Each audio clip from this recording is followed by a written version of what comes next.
Hello. Oh, shoot. Should change this. There we go.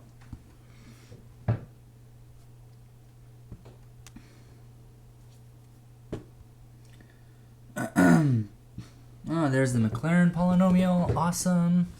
My head is covering it though. There it is. Okay, let me just get onto Discord here. Oh, look at that. We got 2 viewers already. Oh, just 1 viewer. That's all right. Okay, let me get this set up to Discord. Full screen projector preview. Full screen projector. There we go. Change it up.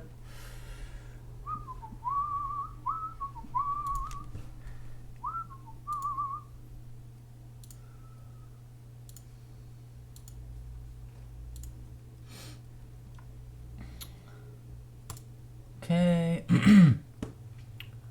Streaming channel. I think that works. There we go.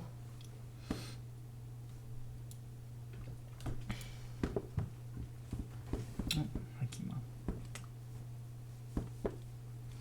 Cat wants to say hi.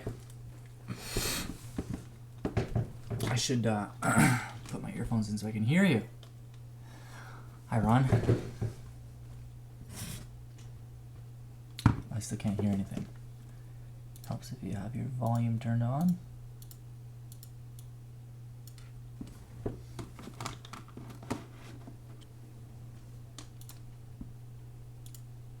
Oh, there you are. I can hear you now. Okay, I'll just wait for a few more people to stream on in.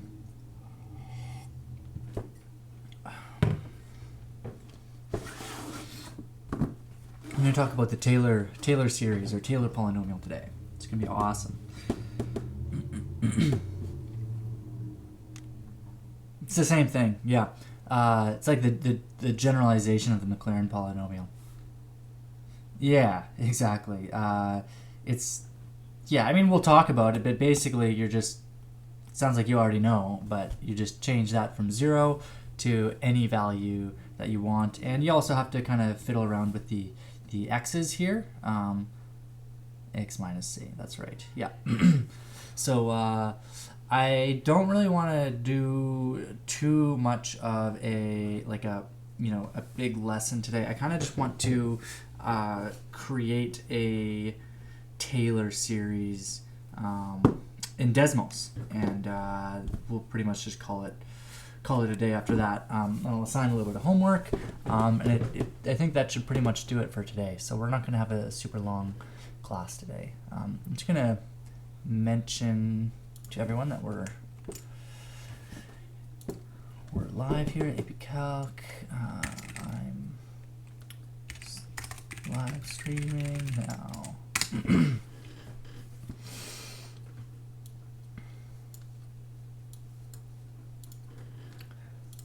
Okay.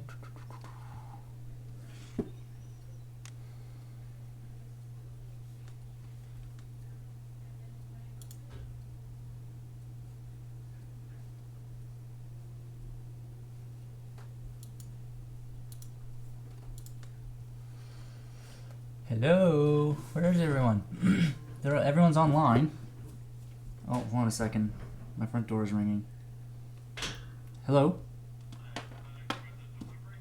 Okay, yeah, sure. I'll be right down. Okay, thanks. You'll have to excuse me. It doesn't seem like anyone's here anyways. Well, I mean, I shouldn't say that. Two of you are here. I don't mean to say that you're not anybody. But I'll be right back. I just have a delivery at my front door.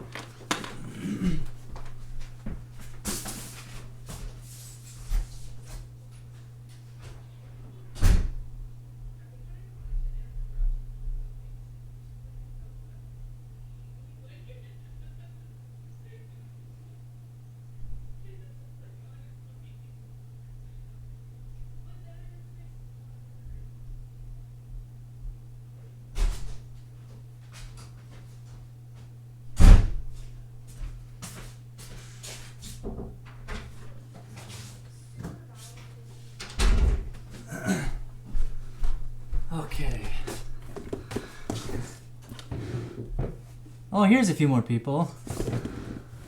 Hello. Okay. Pardon me? Yeah, exactly.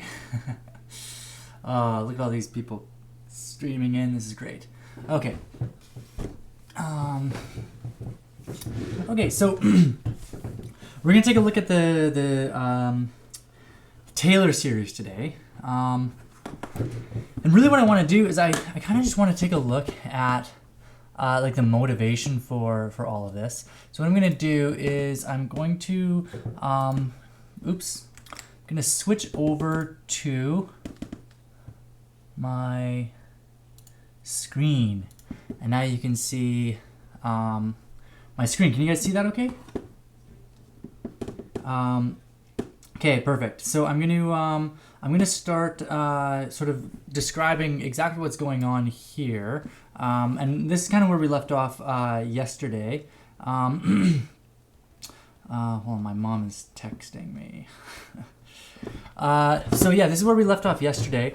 And we had this guy right over here, this g of x, and this is a polynomial, right? It looks like there's some kind of funny things going on here, but you have to remember that this is just well, in this case, this is like a rational number, right? This is just a number, because a1 is well, it's just the derivative of f evaluated at 0, right? And then we went ahead and divided that by 1 factorial, and then we took the second one, divided by 2 factorial, and that was pretty much just so that when we take the derivative of this, then you know, this coefficient is going to get multiplied by 2 and then 1 and then 1 again when we take the derivative several times. So this denominator is just to sort of cancel that part out.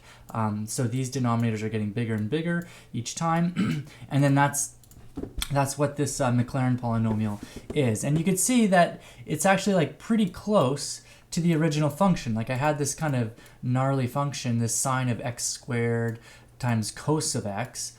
Right? It's not a very pretty function. I mean, it is a pretty function, but it's not an easy function to evaluate.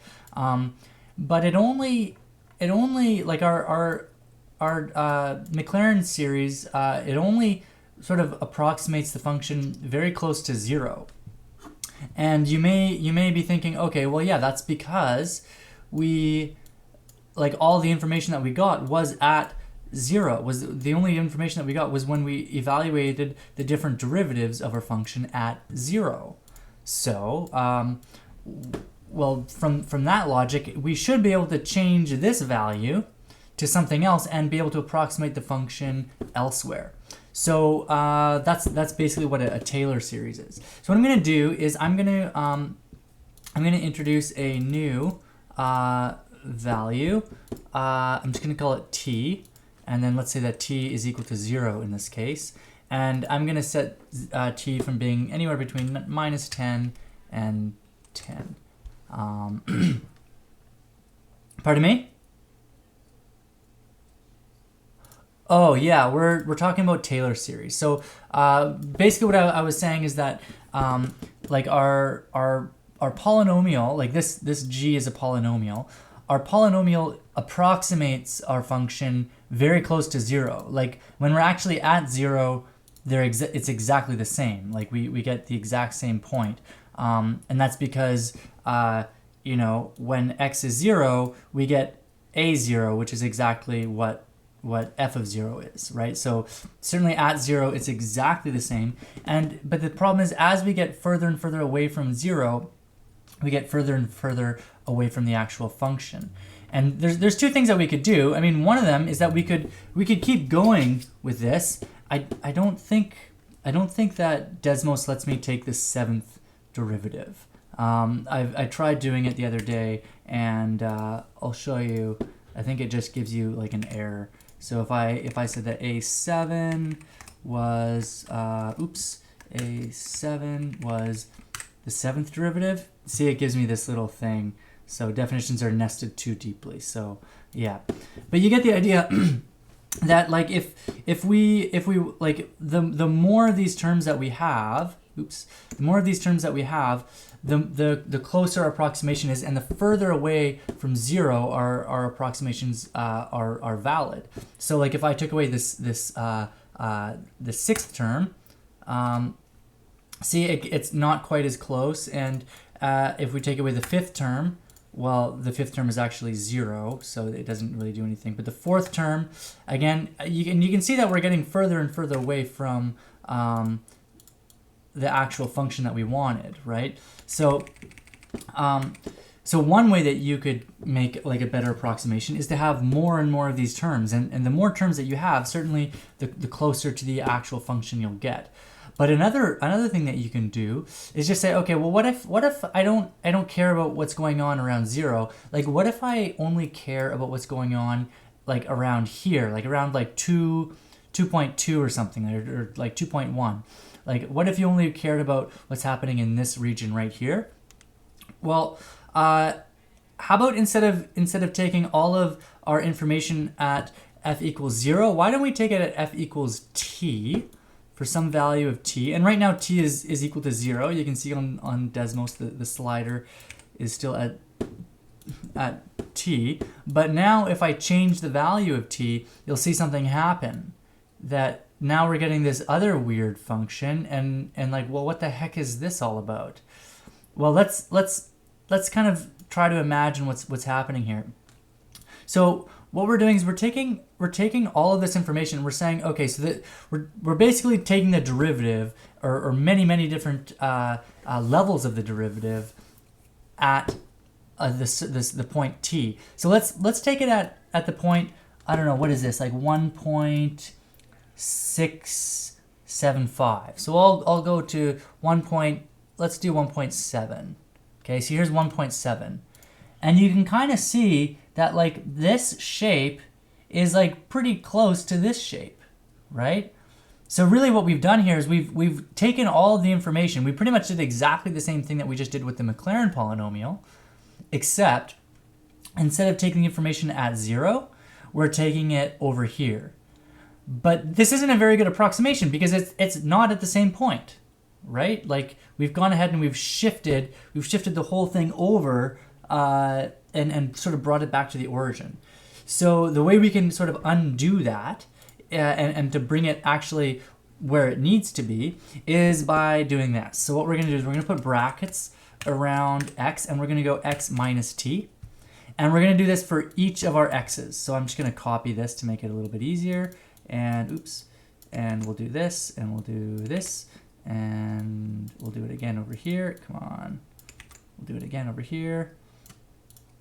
And then again over here, and then hopefully it works out nicely, and then boom, look at that. So now right around here, which is the point that we wanted, we've actually got a very good approximation of our function right around this point 1.7. And I personally find this like very satisfying to watch. Like, okay, just prepare yourself, because this is like some pretty serious mathematical beauty that's about to hit your eyeballs. But when you slide this thing back and forth, it looks so cool. So check this out. So we're approximating our function at different points. Yeah, I know. Like, I just think that's just so satisfying how all we're doing is we're just taking a polynomial approximation of our function at different points. And you can kind of see what's going on here, right? That at our point, this is the point 3.85, so that's like right around here. Around this point, we're like super close to our function. But as we get further and further away, the approximation is not valid anymore. And we could combat that by adding more terms. And it's too bad that Desmos only lets you do so many. Although I'm sure there's a way around it. I just haven't really taken the time. Yeah, maybe, I don't know, I could try that. Yeah, let's see if that works. So let's do I'll make a new, and I'll do d by dx of this. Can I do that? Oh yeah, it worked. And then maybe I'll make that a7. A7 equals Oh, and that I have the equal sign in the index. There we go. I'll do this again. And can I do d like squared by dx squared? No, I don't think so. Oh yeah. There, is that gonna work? Oh, and this is 8. Maybe it's complaining. But they're blank. Do you think that, does that still matter? Probably. Hey, look at that. And but that's also equal to 0. I'm a little concerned that both of those are equal to 0. With these trigonometric functions, it's common for you to get 0, but if you do get 0, you only usually get it every second term. Yeah, I think Desmos is just confused right now. So, but you can imagine that you could, like, there's nothing stopping you from taking an infinite number of derivatives, right? Like, the derivative is still going to exist. So yeah. Anyway, that's what the Taylor series is all about. Is approximating these really complicated functions with a polynomial. And of course, the polynomial is going to change. You can see all these values; they're all changing, like, quite dramatically. And it seems like there's really, like, no rhyme or reason to where these values are coming from. Like, if you just look at even just, like, I don't know, let's look at A4. Let's see what happens to A4 as we move this. Like, it's kind of all over the place. Like, at this point, it's like 2,496. If I move it over a little bit, now it's like 9,777. Like, it doesn't really seem like there's any rhyme or reason to it.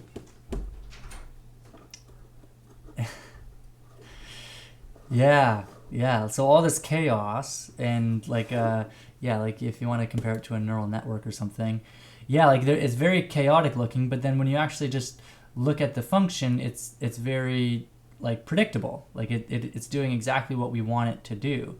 So really, all it's doing is it's looking at, like, the curvature of the graph and approximating that with a polynomial. And of course, as you are very, very close to t, then you get very, very close to the actual function. So yeah, that's more or less really all I wanted to show you today. Were there any questions about the homework from yesterday? I'll take that as a no. I'm gonna go like this. Here we go. So what we'll do is we'll just write the definition of. Okay, go ahead.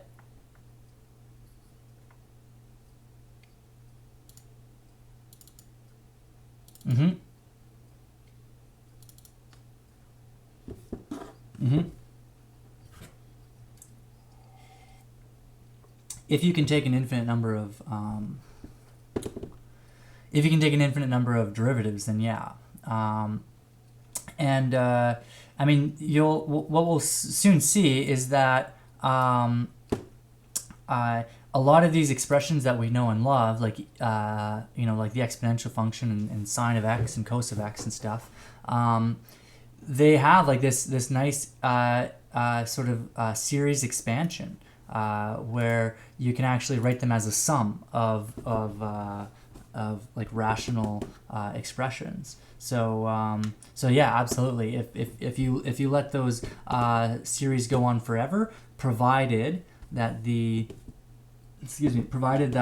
can always take the derivative of the next term, then yeah, you'll end up getting exactly your function. But you do have to make sure that that those derivatives, yeah, that they're always differentiable, even after you take the derivative an arbitrary number of times. So yeah, okay. So really, what I'm going to do, I'm just going to write the definition for a Taylor series, and I'm going to tell you that you have to memorize it.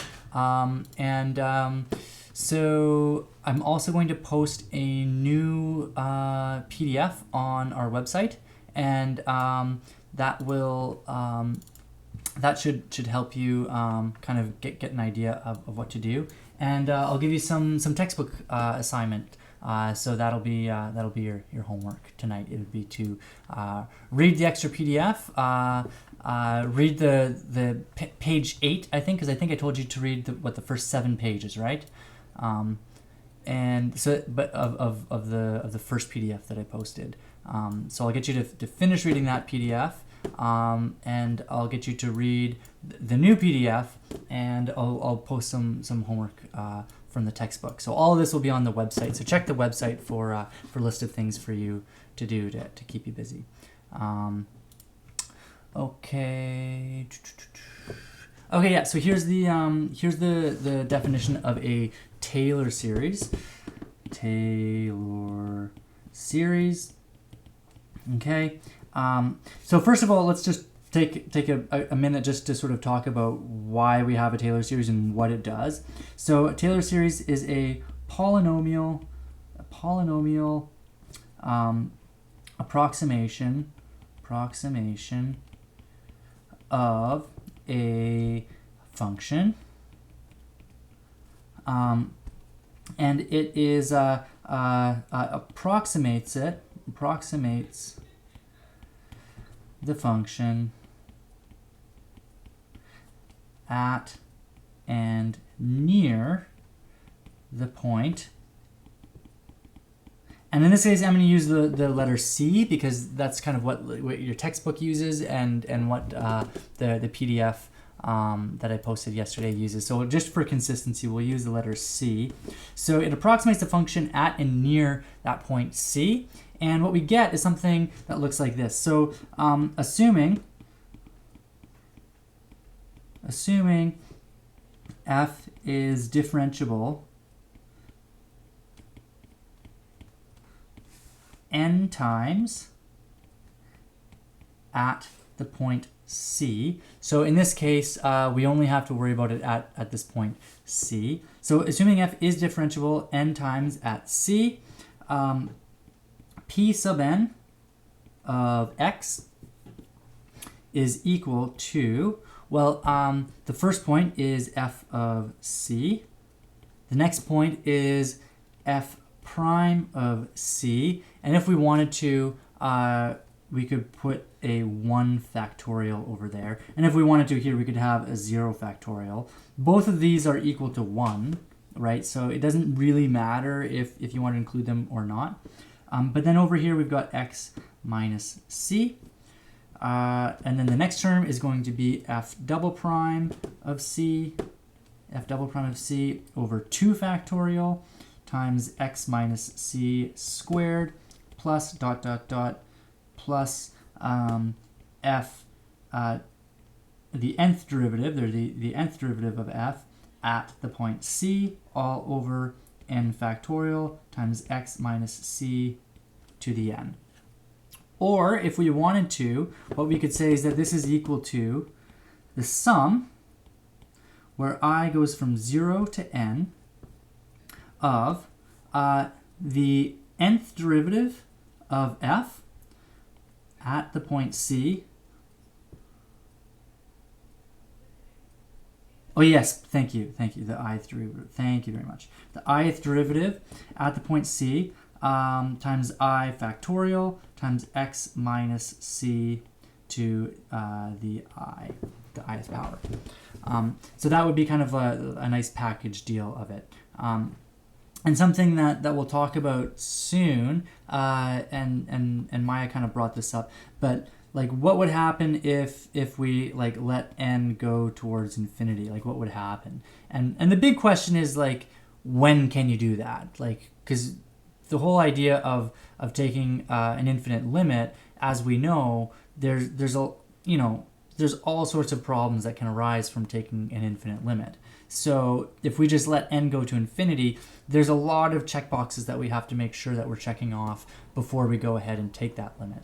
So yeah, I think that's pretty much all I wanted to show you. So I thought maybe what we could do is I'd assign a little bit of the homework for you. You can do that either this afternoon, because you've got a little bit of extra time now. and then tomorrow I'll do a few examples based on any questions that you might have. So if you do have any issues with the homework, we'll tackle them together. And if you don't have any issues, then I'll just do some examples that I find interesting from your textbook. Does that make sense? Are we all good to go, or do you have any other questions, concerns? No, you can type it out if you don't want to use your microphone. Everyone seems to be so shy.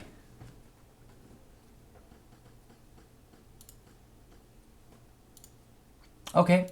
There was one thing I wanted to bring up about the AP exam. Mr. McIntosh emailed me. I think his email is his email is like still registered, so he has to forward me all the emails. Okay, so yeah, the exams are going to be given between May 11th to the 22nd. Oh yeah, no, it wasn't from Mr. McIntosh. It was from Mr. Patnode. But a lot of you guys are probably already in Mr. Patnode's class, so maybe you already know this. But yeah, the idea is that if you want to switch to AB instead of BC, you can do that now. So you can do that without any kind of penalty. I think that before there was some kind of penalty associated with that. Now anyone can switch to AB, and furthermore, there's no longer going to be a what do you call it? An AB sub score. So yeah, so I don't know what that means. I think what that means is like the BC exam is tougher than the AB one, so then they would just give you a score. Like if you're writing the BC one, then they would give you a score saying this is what you would have got if you did do the AB. So there will no longer be a sub score. So I'm not sure what kind of effect that has on you, but so I assume that's bad.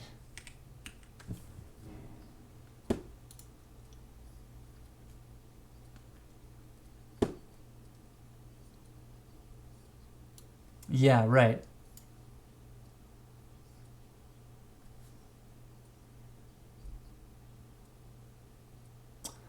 Right.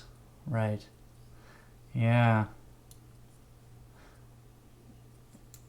Yeah, like, and there's like no penalty of doing the BC one because you could always just fall back on your AB score. So yeah, so maybe that's incentive to switch over to AB. I don't know. I would suggest sticking with the BC one, but go ahead.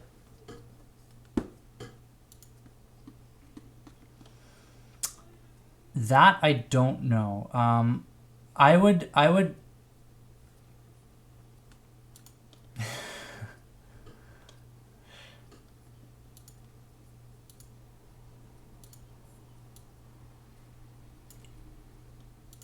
Yeah, I'm gonna tell you if you have any questions about signing up for AP exams or anything. If you are in Mr. Patnode's class, I would ask him because he knows much more about the AP.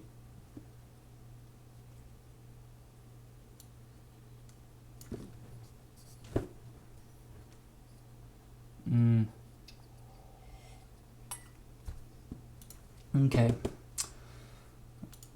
Oh, I don't think that's true. I think that everyone's just very, very busy right now. Um,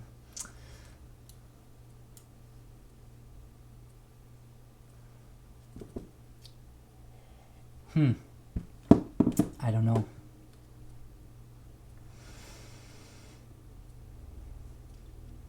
Yeah.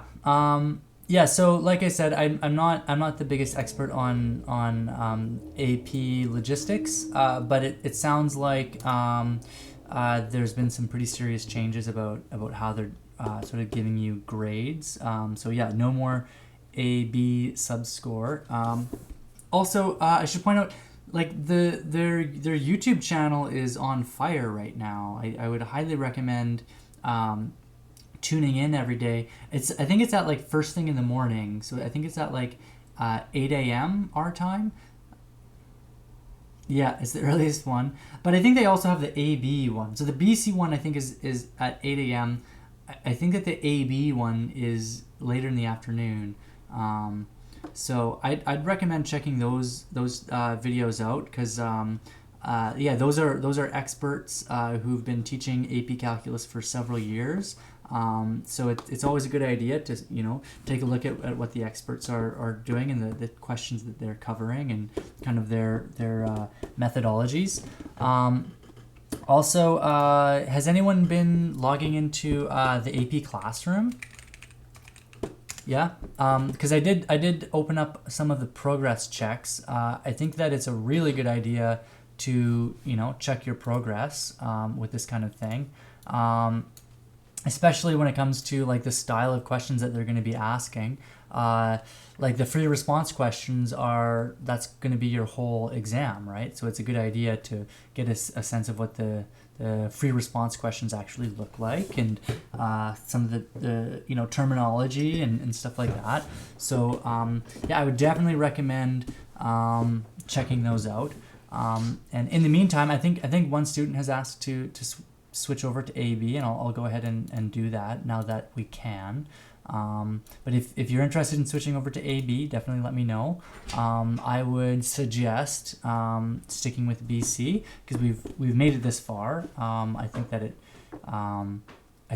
you're perfectly capable of it. But if you do want to switch over to AB, it is your choice. So I'd be happy to accommodate that. But definitely give it some thought. So if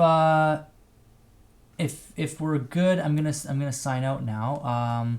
Yeah, so just be prepared for tomorrow. We're gonna do some more examples with Taylor series. I kind of just wanted today to be about like what Taylor series are, what they look like, that sort of thing. But tomorrow, I want to sort of do like what do Taylor series actually like how do we use them, like how do we actually calculate the Taylor series, and it's really not too bad. I mean, we have the formula for it, right? It's just take a bunch of derivatives, evaluate them at a specific point, and then plug them into this formula. So it's not too bad. Oh yeah, you guys can't see my screen. I'm pointing at my Desmos, but this is still 11.1. This is still 11.1. Yes, I'm gonna post a list of exercises that I'd like you to do. It'll probably be like almost all of them, but like certainly the first 10 or 15, and then I'll choose some of the longer questions just to give you like, I don't want to overwhelm you with work, right? But it is important to do as many of these as you can. So yeah, I'm gonna sign out, and I'll talk to you guys tomorrow. If you have any questions about Taylor series or any of the homework, either ask me like on Instagram or something, or you're welcome to just bring it up tomorrow when we're actually in class, and we can address them then. So okay, take care, guys. Bye bye.